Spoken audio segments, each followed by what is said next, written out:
بسم اللہ الرحمن الرحیم۔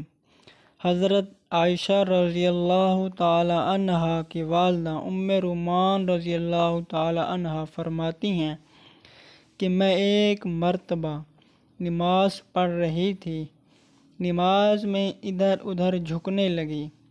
حضرت ابو بکر صدیق رضی اللہ تعالی عنہ نے دیکھ لیا تو مجھے اس زور سے ڈانٹا کہ میں ڈر کی وجہ سے نماز توڑنے کے قریب ہو گئی۔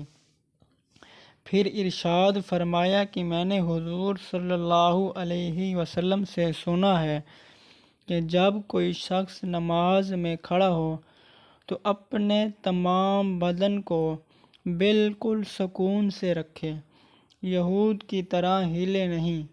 بدن کے تمام اعضاء کا نماز میں بالکل سکون سے رہنا نماز کے پورا ہونے کا جزو ہے۔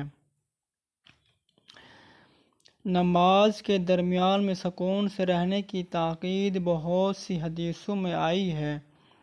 نبی اکرم صلی اللہ علیہ وسلم کی عادت شریفہ اکثر آسمان کی طرف دیکھنے کی تھی کہ وحی کے فرشتے کا انتظار رہتا تھا، اور جب کسی چیز کا انتظار ہوتا ہے تو اسی طرف نگاہ بھی لگ جاتی ہے۔